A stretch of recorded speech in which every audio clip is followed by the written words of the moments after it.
Okay, so we recently just heard some news about Apple that I generally did not see coming. Tim Cook is officially stepping down as CEO for Apple, and John Teruns is going to be taking his place. Now, does this mean it's going to be a good thing or a bad thing for Apple? We're going to find that out. We're going to talk about what this actually means and if this is going to be a positive or a negative for Apple. We first got to give appreciation to Tim Cook. He stepped in as CEO in 2011 after Steve Jobs, and let's be honest, that is a hard shoe to fill. Steve Jobs, he founded Apple, he revolutionized what the smartphone is, and he was a hard worker, so filling his shoes was definitely a hard thing to do.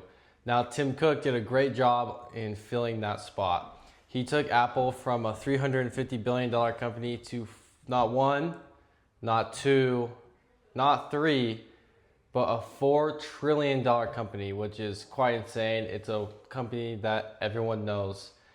Everyone knows Apple. And so Tim Cook did a great job at taking the company as what it was and continuing to build it and have it grow. And so for the last 15 years, he's done a good job at doing that. Apple has stepped into one of the biggest shareholders in the smartphone market, partially thanks to Tim Cook. We got the classic good morning from Tim Cook, all the Apple events, all the shows. And so there's a lot to thank from Apple.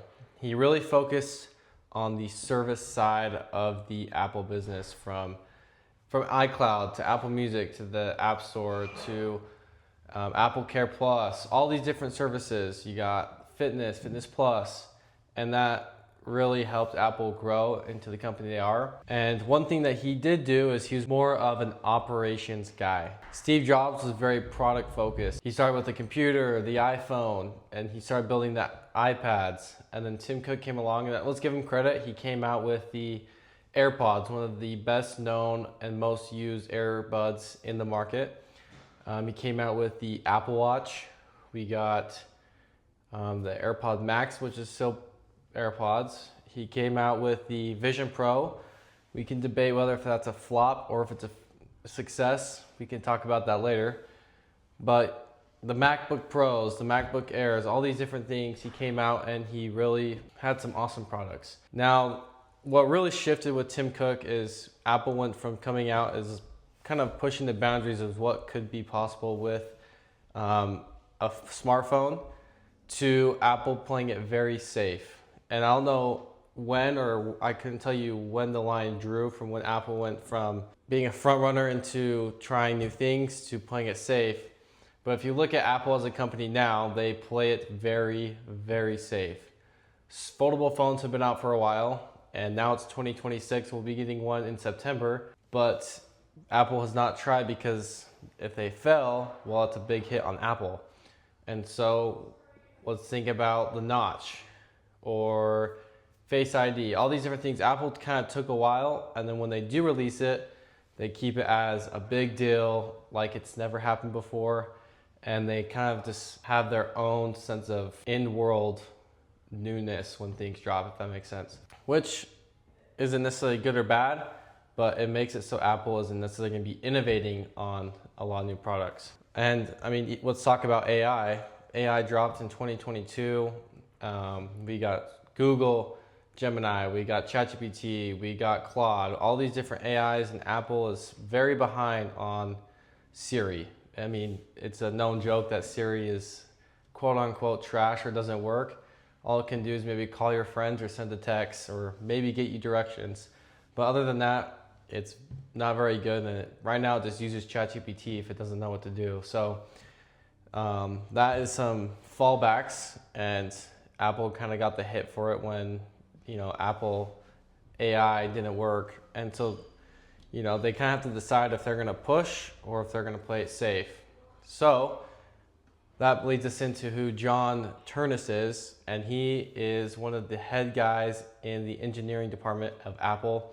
He was a VP, and he helped front run the M1 chip and Apple Silicon, and he is a front runner for Apple's new foldable phone. If you look at the WWDC recently and Apple's events, he was one of the people who help talk on stage, and this is before the official announcement that he will be CEO. So Apple's been prepping him, and Tim Cook is not going to be gone, but he'll be a chairman, so basically just like a retired, not retired position. So he'll still have some say in the company, but John will be the main guy. And he is a product-focused guy. He's been with Apple for 21, 25 years. And so he knows Apple, he knows our culture, and with him being the engineer of hardware, we should see some awesome products. He helped redesign some of the MacBooks, to make them a little bit thicker and to just have them perform better. And so this will be really awesome to see what he'll come out with, because Apple, they have so much money that they can release new products. I don't know, I think it'd be cool if Apple dropped something old school like a Polaroid or something crazy like that.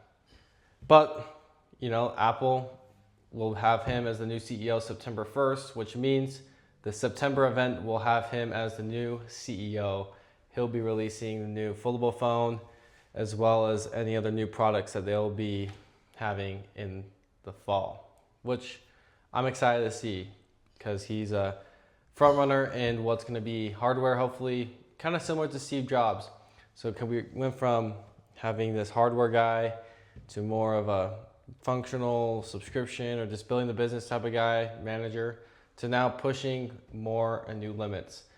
Now, this could be just hearsay, or maybe it'll happen, but hopefully him being CEO means Apple will kind of take a leap into exploring new things and new ideas and playing it less safe and maybe trying out some new stuff. I think that'd be really cool to see from Apple, because they have a lot of money, so it'll be a little bit harder to mess up. But they do want to keep the image, which is the hard thing.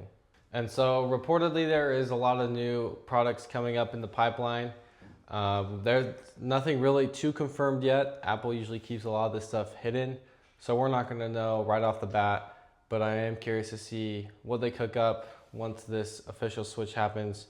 Tim Cook will have his last WWDC here in this summer, and we'll kind of get a hint to the new iOS system and maybe some hardware stuff. But I am excited to see what happens here with John and what the future of Apple is. And I do think, and you can comment your thoughts down below too, but I do think Apple will maybe creep into a couple more new products outside of what they have already. And I think it'll be good for them. It'll open up some new markets, have some fun in some testing new products. So let me know what you guys will think will happen with Apple in the next couple of years. And if this is a good thing or a bad thing, let me know, and I'll see you guys in the comments, and catch you guys in the next one. Peace.